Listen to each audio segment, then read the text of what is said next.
ফাজাইলে জিকির হইতে পড়া হইতেছে। জিকিরের 100 ফায়দা, অর্থাৎ 100 ফায়দা বা 100 লাভ আছে। 1, জিকির শয়তানকে দূর করিয়া দেয় এবং তাহার শক্তিকে নষ্ট করিয়া দেয়। 2, আল্লাহর সন্তুষ্টি লাভের উপায় হয়। 3, মনের দুশ্চিন্তা দূর করিয়া দেয়। 4, মনে আনন্দ ও খুশি আনয়ন করে। 5, শরীরে ও অন্তরে শক্তি যোগায়। 6, চেহারা ও অন্তরকে নুরান্নি করে। 7, রিজিক টানিয়ে আনে। তাহলে রিজিকের 100রও বেশি ফায়দা, অর্থাৎ 100রও বেশি উপকারিতা আছে। এর মধ্যে 1 নাম্বার উপকারটা আমরা কি পড়লাম? তার শয়তানকে দূর করিয়া দেয় এবং তাহার শক্তিকে নষ্ট করিয়া দেয়, অর্থাৎ শয়তানের।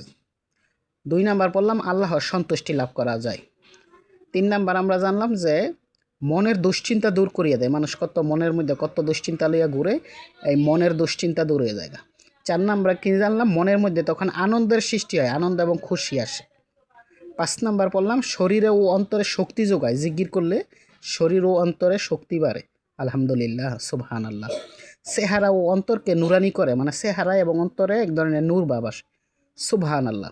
7, রিজিক টানিয়ে আনে, এর মানে রিজিক বাড়িয়ে যায়, অর্থাৎ তার রিজিকে বরকত হয়। আলহামদুলিল্লাহ, এখানে জিকিরের 100 ফায়দা আছে। আজকে আমরা প্রথম 7টি পড়লাম। আল্লাহ আমাদেরকে বেশি বেশি জিকির করার মতো তৌফিক দান করুক। আমিন।